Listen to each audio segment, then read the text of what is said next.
मैं कभी कभी सोचती हूँ, इस प्रकृति को बनाने वाली शक्ति, वो ब्रह्मांड की शक्ति को मेरा शत शत नमन। उस शक्ति ने किस तरह से इन पौधों को बनाया। ये पौधे भी जीवित हैं।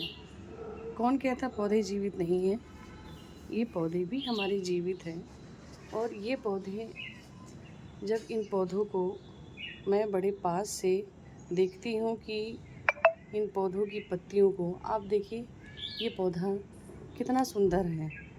एक छोटा सा बीज जब वो अपनी विभिन्न संरचनाओं में रूपांतरित होता है तो उसकी पत्तियाँ देखिए, उसकी टहनियाँ देखिए, उसके फ्लावर्स देखिए, उसके सीड्स देखिए। और मतलब नहीं कह सकते कि अब हम जब कभी कॉपी पेन लेकर के बैठते हैं, उस कॉपी पेन में जब हम किसी भी पौधे की संरचना को बनाने की कोशिश करते हैं तो हमारे में कभी कुछ ना कुछ कमी हो जाती है। हम पूर्ण रूप से जो प्रकृति के बनाए हुए संरचनाओं को हैं उसको नहीं बना पाते, कहीं ना कहीं कमी हो जाती है। लेकिन फिर भी लोग रास्ते चल रहे हैं, अपने घर में हैं, खेतों में हैं, कहीं पर है, अपनी आवश्यकताओं के अनुरूप क्या करेंगी, क्रूरतापूर्वक जो है पौधों को काट देते हैं, डाली को काट देते हैं। क्या इनको दर्द नहीं होता? कभी आपने दर्द महसूस किया? लाइए, आपकी एक उंगली को मैं तोड़ती हूँ, एक उंगली को मैं आपकी मरोड़ती हूँ, क्या आपको दर्द नहीं होगा? तो फिर हम इन जीवित संरचनाओं के साथ क्रूरता का व्यवहार कैसे कर सकते हैं? हमको इनके साथ में क्रूरता का व्यवहार नहीं करना चाहिए, क्योंकि मेरा मानना है कि ये ये हमें जीवन देते हैं। हम इनको नहीं कुछ देते हैं, ये हमें जीवन देते हैं और इन्हीं से हमारा जीवन बना हुआ है। अगर इन्होंने ही हमारे जीवन को बनाया है।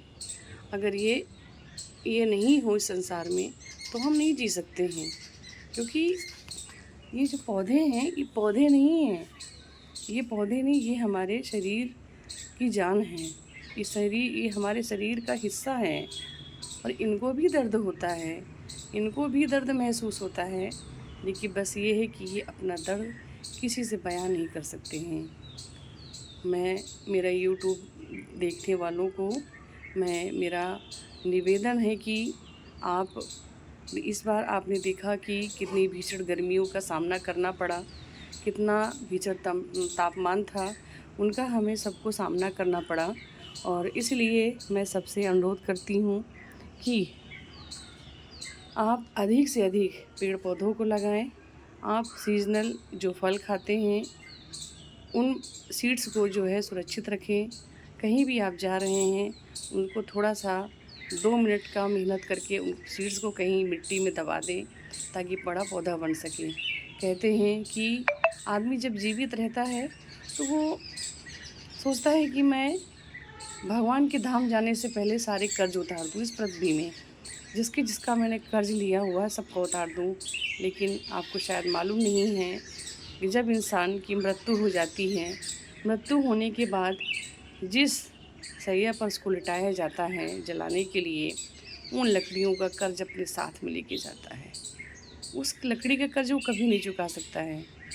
इसलिए सभी लोग अधिक से अधिक पेड़ पौधे लगाएं, प्रकृति की धरोहर को बचा करके रखें, क्योंकि प्रकृति की अगर धरोहर सुरक्षित है तो हम सुरक्षित हैं, अगर प्रकृति सुरक्षित नहीं है तो हम सुरक्षित नहीं हैं। मुझे बड़ा अफसोस होता है देख करके कि कहाँ कितनी कम गर्मी पड़ती थी, लेकिन अब इतनी भीषण गर्मी पड़ती है कि लोगों के एसी भी काम नहीं करते हैं, लोगों का कूलर भी काम नहीं करता है। अब पेड़ों ने हवा देना भी बंद कर दिया है, क्योंकि हम समझते हैं कि ये जो पेड़ हैं, हम समझते हैं कि ये जो पेड़ हैं ये दर्द समझते नहीं हैं। ये कुछ समझते, ये सब समझते हैं कौन कैसा इनके साथ व्यवहार कर रहा है, सब चीज़ को जानते हैं, समझते हैं।